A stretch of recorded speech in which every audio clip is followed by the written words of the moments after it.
Hello and welcome to the Six Sales podcast from Cannes in 2025. This is a series of short conversations, slightly shorter than some of our normal podcasts, talking to some of the movers and shakers in media and advertising about what the topics that are affecting our industry. Samraj is a marketing scientist, algorithm expert, and has worked at most of the major agencies throughout his career. Samraj, how are you?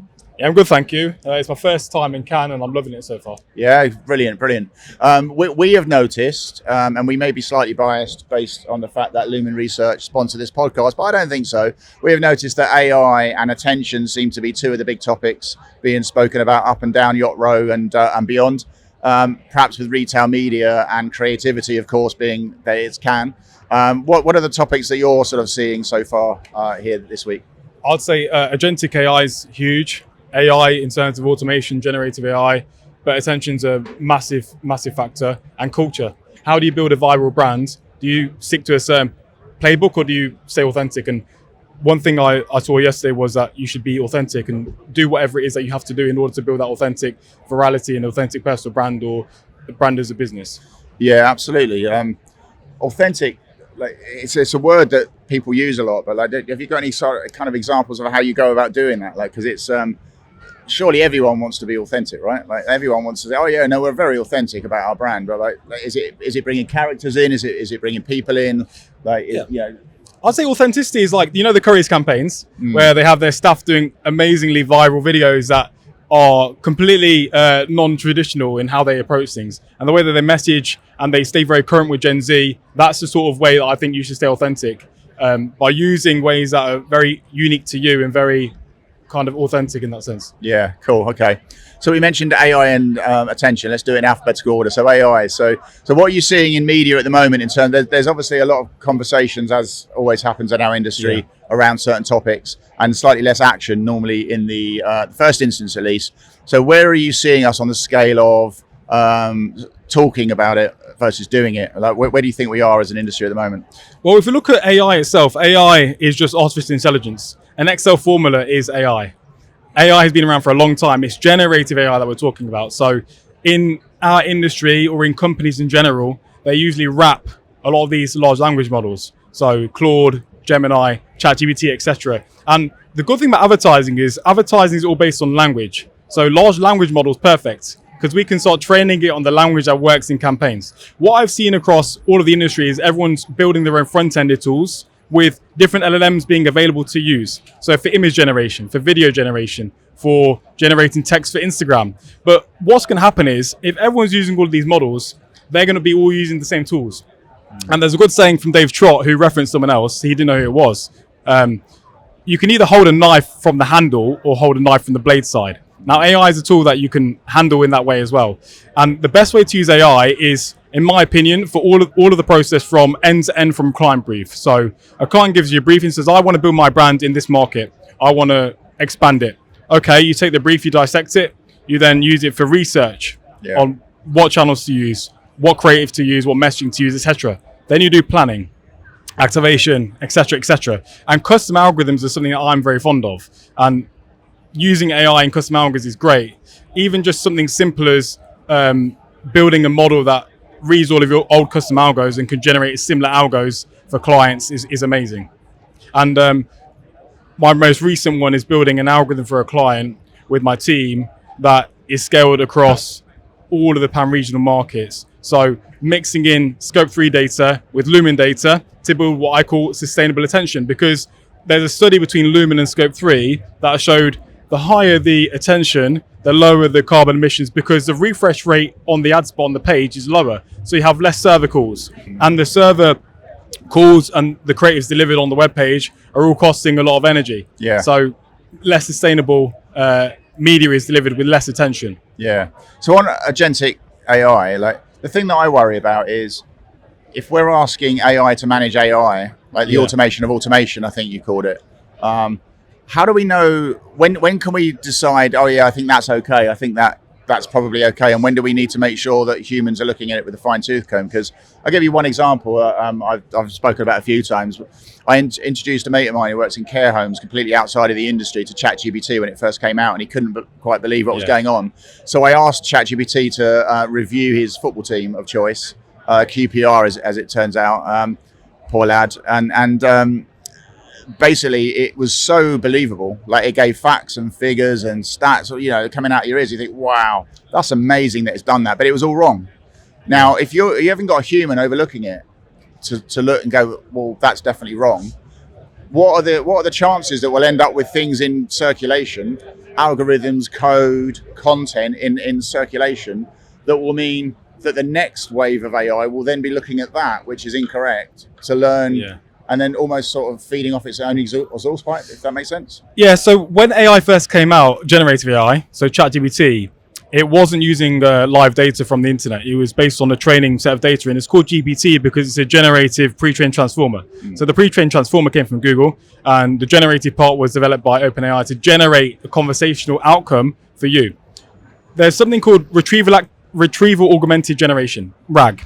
So before the answer is given to you, it then checks again and makes sure that the answer given to you is correct. So with agentic AI, yes, it's good for businesses. Yes, it's good for advertising in particular, because a lot of what we do is the same daily tasks across planning, activation, etc., etc. Trafficking is a huge area.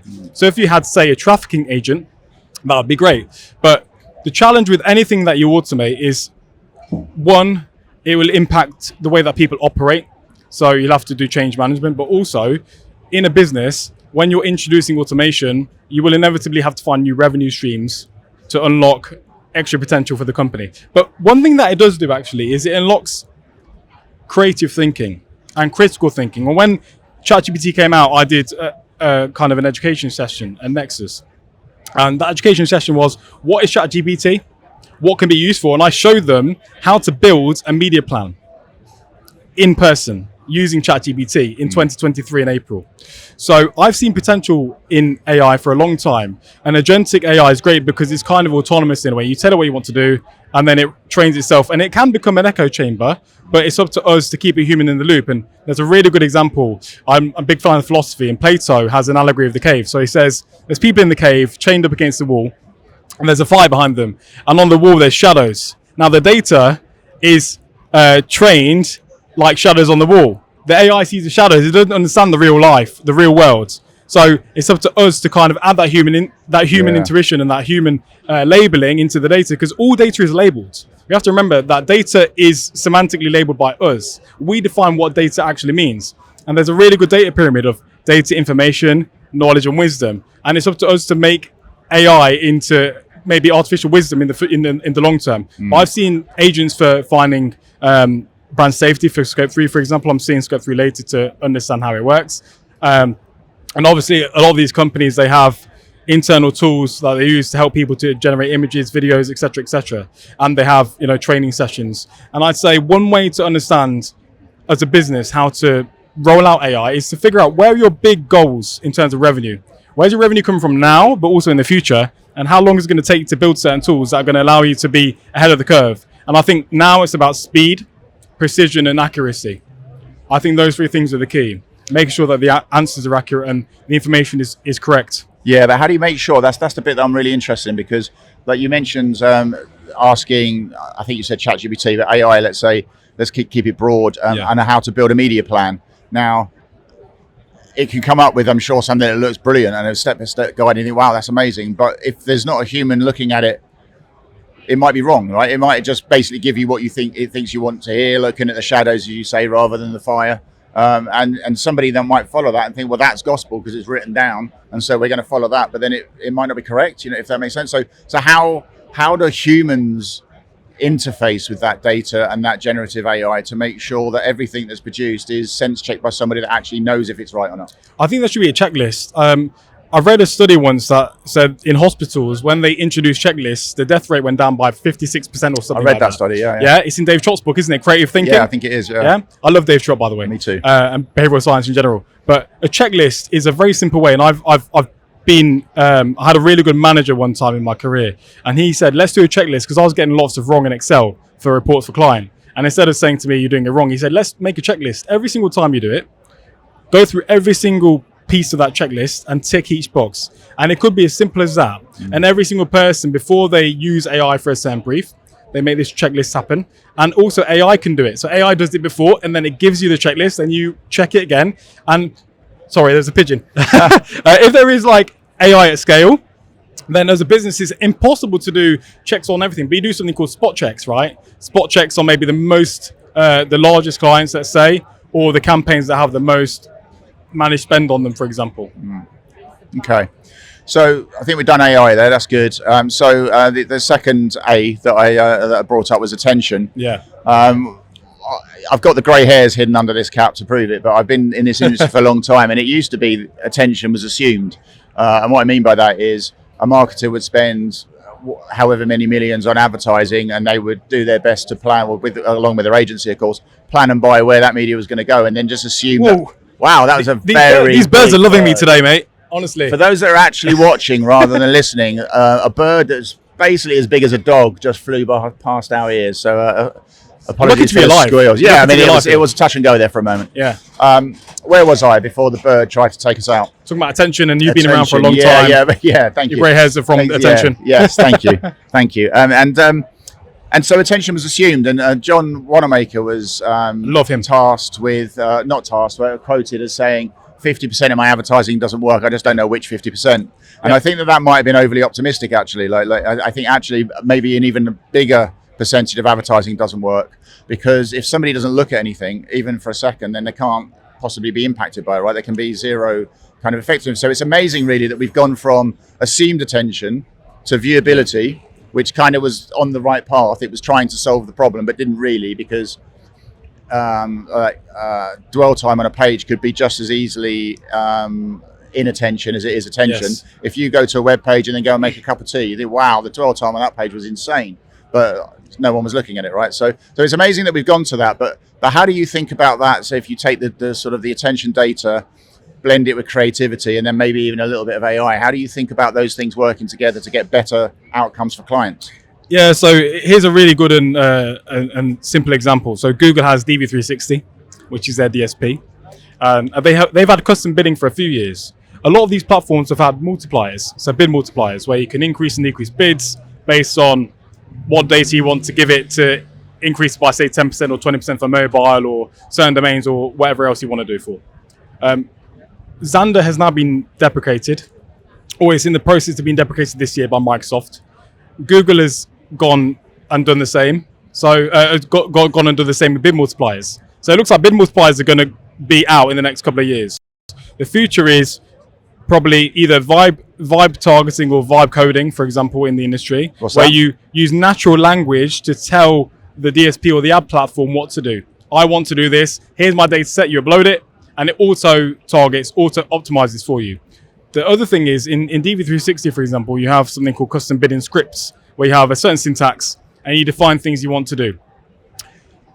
A lot of clients want to optimize to attention, but also want to reduce carbon emissions or model carbon emissions, right? So if you mix, let's say, Lumen's data with a vendor, let's say Scope 3's data, you can get sustainable attention as an optimization mechanism by maximizing attention and reducing your CO2 at the same time. And using data science and using techniques like normalization, 0 to 100, what's the best and worst of each scenario, and making a final outcome. That's how you get the best results for these sort of clients. But attention within itself comes from the word advertere in Latin, meaning to turn towards. So our industry has always been about attention. And as you said, it started off from an impression being called from the ad server, then when it was served, then when it was viewable, and then now it's been attended. So it's been a long journey to here, and it's been a really cool journey as well. But the future is attention, and attention as a currency is a currency because it's called paying attention. You're paying attention to me, I'm paying attention to you. It's a currency. It's an exchange, right, of value. So attention should be the underlying currency of advertising. It should be the number one factor that underpins everything for brands. But I've seen it impact both performance and brand. So I've seen it increase brand awareness and recall by 2% for every 1% increase. I've seen it to reduce CPA by 50% and improve performance as well. So brand and demand outcomes. Yeah. It's a key that unlocks a lot of opportunities for brands. Yeah. Yeah, very cool. And it's such a sea change, isn't it? Because it's quite, sorry, again, for those watching, some, I think Uber van just pulled up like as if he was about to do a hit. So it's busy here. It's such a sea change. It's so amazing that I mean, can you imagine, like, if you could do the maths on how much media has been wasted in the last 200 years, like, because it was just simply never looked at.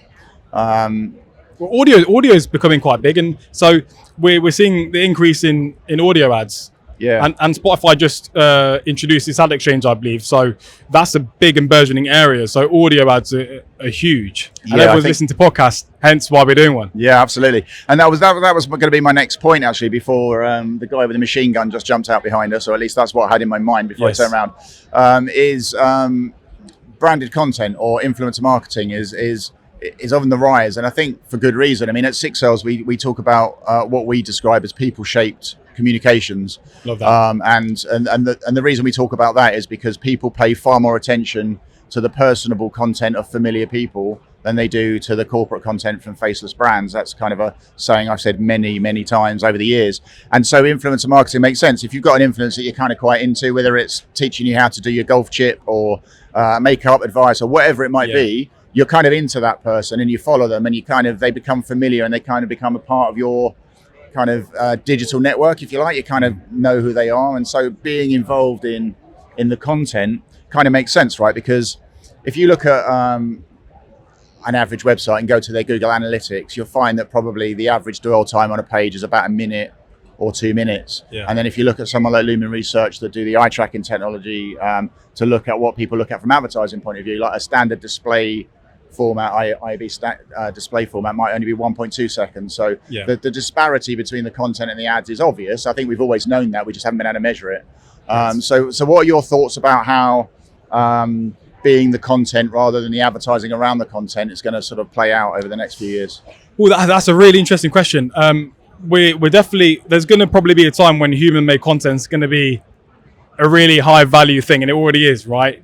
I know people who are influencers, and influencing is a very demanding job. It takes a lot of time to film content, to shoot it, to come up with the concept itself, and then to tag the brands, etc. It's a lot of value that goes on behind the scenes. Yeah. If you make AI influencers, it will be good, but I think human influences is what people buy people. So if we buy people, it's what we connect with. So we see really famous people. Let's say 50 Cent was here yesterday, and people saw him in Snapchat, I believe. Right. Or Spotify, and it was invite only, and it's things like that. If 50 Cent was an AI guy and he wasn't real and it was an AI robot, you wouldn't buy into it as much. So it's all about that authenticity that we spoke about earlier. Authenticity is probably the future. Artificial intelligence is artificial. I think with content, and humans give off honest signals, right? So if you're watching 50 Cent, you kind of, there's subconscious feelings that we're getting from that performance that are, you couldn't describe them. You wouldn't be able to go, oh, I think he was really authentic or whatever, but you can feel it because it's a human to another. You can do, yeah. AI Or the can't micro replicate expressions that on the yet. face, Yeah. etc. Yeah. And I think in the voice as well. But people, like, if you look at the last 10 years, Instagram, when it first came out, people thought they were photographers, right? Then it evolved and they started posting other things. And I actually had an idea for an app when it was 2015 called Gymspiration, which would have been gym influencers like Instagram. I developed all the wireframes and it was way too expensive to make. So I've seen this space and I've been a big believer in this space for a long time. And if you see TikTok, how that's booming, and everyone's investing a lot of money into TikTok, looking at things like sustainability, attention in TikTok, etc. Content is king. Like they say, cash is king in business, content is king in media. So it's all about good quality content, and it doesn't need to be really long. It doesn't need to be really short. It depends on your audience. Everyone's very different, and because your and my attention is being stolen by a lot of different apps on your app store, a lot of different or large websites, birds or screeching large cars. birds. Yeah. It's, mate, and the guy in an orange outfit earlier. Who saw your Yeah, attention. we loved him. So Criteo are here in Cannes in bright orange suits, which is very much Six Cells style, and I'm feeling slightly jealous. I feel underdressed now as a result. Just we need an orange outfit. I mean, we can't imagine. I wonder how much that guy would charge if I just say, "Can I just get your outfit? I'll swap you." Yeah, Exactly. Anyway, sorry, I took you off the point there. What were we talking about? We're talking about content being king. Yeah. And video is taken off hugely. Yeah. A lot of brands are increasing their spend in video. Video and audio is both a booming space. Again, because video, right, is another, it's like literally like, it's the medium that most closely resembles the way we experience real life. So it's sight, sound, motion, emotion, all at the same time. So it's as close to a face-to-face conversation that we're having now that we can get with media. So yeah, it makes a lot of sense. And the younger generations, I mean, my kids are 18 and 21 now. TikTok and Meta Reels and stuff like that is where they spend most of their time, and YouTube, and that's of course all video. Well, YouTube is amazing because look how long it's been around for, since I think it was 2000. And YouTube has been around for that long and it's still kind of stayed the same in effect. It's introduced music as well, subscription for music, etc. But it's turned into a kind of a TV channel in a sense. Yeah. So it's covering all channels. But if my daughter watches it like a TV channel, it's her most tuned into TV channel. She's got a big screen in her room. She turns YouTube on and she goes to Sidemen. Is it Sidemen? I think it's Sidemen. Oh, Sidemen, yeah, and very popular. Various other like influencer type shows, and that's what she watches. Well, the thing is, YouTube, when I'm watching it on my TV, when I see an ad, it's got 100% of the screen. But the thing is, when people are watching TV, they're using their mobile phones as well, or tablets or something. So you have kind of fragmented attention between two things. And as we know, when you multitask, your ability to focus on both goes down massively. It's funny you should say that. I had a conversation with Lauren from Samsung Ads this morning. We were talking about that and second screening, and we gave a little bit of insight into our respective living rooms. And her husband's on her case saying, "Why are you on your phone?" Like, you know, and exactly the same conversation happens in my living room. I'm like, Karen, what? Do you not want to watch this? Like, if you don't want to watch it, we can watch something else. You know, I get it feels like you're not there. Yeah, like she's just looking at her phone. But both Lauren and my wife Karen are absolutely adamant that they're paying just as much attention. They're just kind of sort of, I don't know, oscillating between the two. But if I'm doing one, I'm not doing the other, basically. Well, you've got passive attention and active attention. Active attention is I'm paying attention to this thing right now, like me and you, and I'm actively engaged. But then you have passive attention, like, you know, people walking past might notice you in the peripheral, but they don't really pay attention to you in specific ways, right? Yeah. And advertising is very subconscious. You have subconscious programming. So I might see a certain word and remember it, and then I'll see it again somewhere else and think this is deja vu or something. But a lot of it is subconscious. You don't always need to be actively paying attention to something. So let's say one of the biggest drinks brands in the world wants to keep their brand alive and keep it in the forefront of the mind of people. They might just need a little bit of attention that just nudges people. Yeah. And nudge theory is quite a big thing, right? Little red background on the brand, and you can tell what brand it is. So it's not always about the highest tension. And there's something I like to call signal stacking or multi-signal optimization. So like with the scope, for example, with Lumen, you have lots of vendors and lots of brands doing tests on different vendors in different regions for different reasons and products at different times. Why don't you make one holistic strategy where you have attention, carbon, etc., etc., etc., and stacking all those signals into one algorithm, and instead of having a volatile up and down, having just above average or a portion above average that you say is a great benchmark for everything, or below average, depending on if it's CO2 or not. Yeah.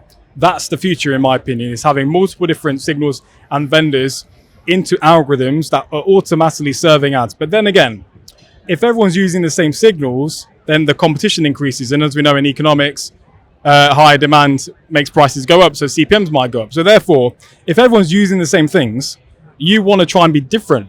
Why don't you have, I had a thought the other day, if I was going to build my own clothing brand, I might get like 100 people, like M&C Saatchi did when they first started their company, actors, right, in the office, but I might get 100 people walking down the street just holding banners or something like Safe Fashion. That could be a way of attracting attention. So brands should start thinking differently, not just always in the same way that other people are doing it. And, you know, if you're going to do certain things, use geofence brand lift studies. So just target people in that certain region with brand lifts and see what their responses are to being exposed to your ads or being exposed to your content. But measurement is very difficult, especially with content like influencer content, because tracking it is either one, very difficult, or two, it's impossible to see the attribution because of MMM. And it depends on your modeling of what gets what. And last click is, a lot of companies are still using last click in their attribution model. So it's very difficult. And I think in terms of measuring success, it should be brand lift, causal impact, marketing mix modeling to delegate budget for channels, but then testing in channels in silo, you do causal impact studies. So using causation analysis to see the actual difference in those particular geos or whatever scenario you're doing in your test, having a clear hypothesis of what you want to test with the content, and then testing two different content strategies and seeing the actual difference. But nothing is exact. You can't ever say this definitely happened because of this. There's too many variables, especially for big brands. You have to use some sort of human intelligence, which is extremely valuable, and so is artificial intelligence. So those are the things I think are relevant for measuring the success of what we do as well. Yeah. And attention as a metric is great for being privacy safe or privacy orientated, because in the era of less cookies or no cookies, having a metric that defines the context and the relevance and the proxy for human currency, which is attention, is a great way of doing it. Yeah, for sure. Yeah, a lot to unpack there, and we're running out of time. But I wanted to touch upon your efforts with Durham University. So I understand you go and lecture. Is it media and advertising students? Is it business students? Who is it? Who is it typically you're talking to? Yeah, so I was invited by an old lecturer of mine called Professor Helen Gavorek, and she reached out to me and said, you're talking about ChatGPT. This was in the early days of it. I found out about ChatGPT in 2022. I think it came out on November the 30th. So the day after it came out, I saw people writing poems, and I explored this amazing conversational interface, and I started calling it conversational searching. And then I posted on LinkedIn, and she said, do you want to give a lecture to my students? I was like, sure. And then I've done a few lectures now, and I've spoken about things like sustainability. There's something called the AI supply chain, right? So you prompt ChatGPT and say, why do people love the Six Sales podcast so much? And ChatGPT goes, well, we have some great people on there and we've got a great host. When you ask that prompt, that then talks to its servers, and then it goes through back to data centers, right? Those data centers have GPUs, which are basically the chips, graphics processing units. So they're the chips that power the AI, like your brain, right? An external brain. So I talk about that, and I also talk about ethics. I talk about the allegory of the cave from Plato. And thinking about ethics and keeping a human in the loop is very, very important, and making sure you have human creativity in it. And the students also learn generically about attention and other key topics, but they're really interested in understanding how it's going to shape the industry. And for me, what I tell them is the industry's going to be automated, it's going to be augmented, and it's going to be accelerated. So those three things, the three A's, and it's going to be, I think, the biggest change I've seen in my career so far in the next couple of years. And the internet as a fundamental mechanism is going to change. It's going to become an agentic internet. So at the moment you have a website, right? And then an ad in it. Why don't they have the website page branded by the ad for that particular piece of time? So why don't publishers have a branded web page for that period of time where it's not a specific, here's the advert, it's subtle things on the web page. I was talking to someone about this the other day, and I think you can take it a step further than that. So not only on the page, so my Hellman's example from earlier on, so there's cooking recipes that you can cook with Hellman, so then you own that page for a certain period of time. Yes. But also then the Gen AI search for somebody that says, I need recipes that can do this, that, and the other. That obviously doesn't require you to actually even go to the web page. So perhaps that brand could then be inserted into the content of the ChatGPT, or Perplexity is my particular favorite. And so this is a great recipe that, based on what you asked for, you want Hellman's mayonnaise, you want this, you want that, you want the rest of it. So, I mean, there's a lot of people that are saying that traffic to websites is going to nosedive, as people don't need to actually go to the website anymore, because it's much easier just to ask Perplexity, ChatGPT, or whatever, and assuming you trust it, then that gives you your answer. Well, I'm a big fan of proverbs, and there's one proverb that's really relevant here, and it goes, where water flows, a channel is formed. And I sent that internally to a few people, and someone came back and said, I love that, I want to keep it. And they replaced the words water with money, people, technology, and I loved it. So always, if you can't beat someone, you have to join them. It's inevitable. So join these platforms and figure out a way to make relationships with the platforms. And I had an idea one time of ChatGPT or someone charging on compute or internal referrals. So instead of someone needing to click and go away, you keep everyone in the same place. And there's a really great book I read at university called Don't Make Me Think by Steve Crook. And the less steps you have, like Amazon do when you're buying a product, buy it now, the less steps you have, the easier it is to get someone to do something. And for a brand, it's actually friction. Quite favorable. Yeah. Remove friction. So people are doing, generative engine optimization. But I think if you can somehow have publishers have expanded boxes or formats in these prompt engines, in LLMs, in ChatGPT, Gemini, etc., that's the future. But also, it might make it a more healthy relationship as well, because I've noticed with Perplexity, they still, because they're mainly search, it's generative search, I would call it. Yes. They seem to have access to all of the publishers, and early days, ChatGPT had that as well. And I used to say, right, go around these titles and give all of the trade press titles and look for articles on this. And it used to be able to do it, and then slowly but surely it couldn't anymore. And I think people basically closed it down because they didn't want ChatGPT to basically recreate their content somewhere else with no revenue attached to it for the publisher. But if there's a a symbiotic relationship where the search includes the brand because it's relevant. Like, recipes I can make with mayonnaise, to use that. Yeah. I don't know why I came up with that one, but like, I think It's it's a great an old idea. campaign I did. And then it becomes a part of the search as well. Then you've kind of got the value whether someone goes to the site or not. Have you seen Lovable? Have I seen? Lovable.com. No. So Lovable.com is a website builder that uses natural language. So you can prompt it, I want to build a website for 6Ls that has Mike on the front page and uses these APIs, and it's building it for you. And on the weekend, they made it all free. I've been playing around with it, and it's amazing. So usually you have to have an API tech person to make the code right and then attach it in the back end to make an API work. But what you can do now is go to a site, take the API key, copy it and paste it and say, I want to build this website. Here's the keys for these different providers, and it builds it for you. So I did one the other day, I think it was based on Runway ML, to generate images on my own website. And it took me 10 minutes, and I said, generate a cow on the moon, and it did it. It was very bad. It was a cow in front of the moon. Yeah. But it's just so powerful. And this is the start of people building amazing websites, and API connections being so easy. Instead of just plug and play, it's prompt and play. So prompt and play being, you ask it to do whatever you want and it builds it. So what I think might happen in the future is websites are there like real estate right now, right? These buildings are all here. But what if the buildings went down every day and came back up like all of these tents? It could be that the internet opens and closes like the Matrix with them doors, right? And every day there's a new website, goes up, goes down, makes revenue goes down, based on the real-time moments, based on content and everything else. So this is how the internet could change. You could prompt it to always make websites based on search. Based on trends. So you can say, I want you to build an agent that makes websites every day for the next year.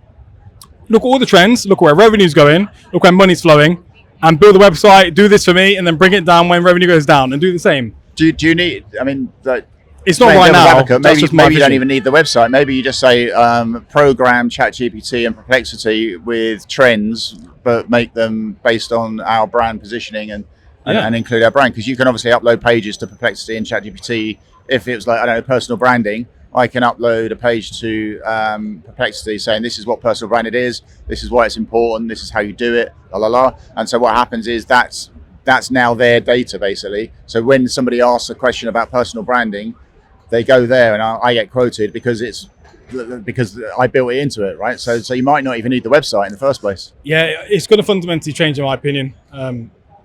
The internet, it was born in 1990s, right? I think by Tim Berners-Lee.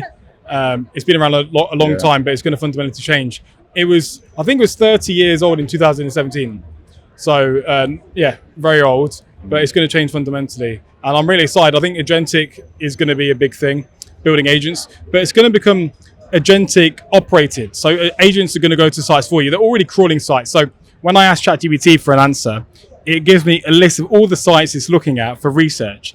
And then it summarizes it, says thinking, gives me an answer. I think you might have copied that from Perplexity, allegedly, and don't sue me if that's not right. Because Perplexity used to do that, and it showed you the workings out, which made you feel more trust in it. Because it said, hey, these are the sites I'm going to, and now because of that, I'm going to go here, and now I need to just cross-reference it with that to make sure that that's right. And you think, I love that. And now, because now I feel, rather than just getting an immediate answer, and Rory Southern would have a field day with this, because most economists would tell you the quicker the search, Google, right? That they were like obsessed with getting quicker and quicker and quicker. Quicker than 5 seconds, isn't it, or something? Much quicker than that. And then here's a billion results in 10 point milliseconds or whatever. And that makes a load of sense until you're not sure if you can trust the results. And now you want to see the workings out. Yeah, so workings out. I'm going to do this, and I'm going to do this, and I'm going to go here, then I'm going to go here, now I'm going to cross-reference with that.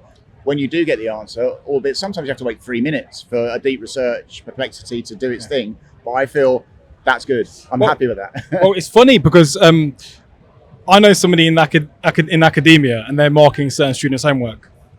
And students are now using AI tools to write answers, and they're giving references from someone who exists but hasn't written that particular book or reference.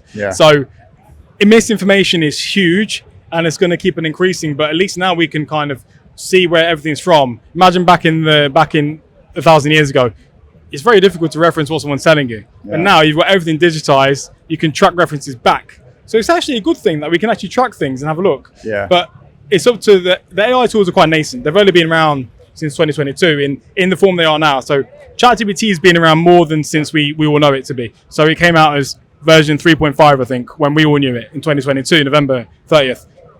Before that, it was still around. So generative AI has been building up for a while and just suddenly gone boom. And if you look at Google Trends, it's taken off, I think 5x or something.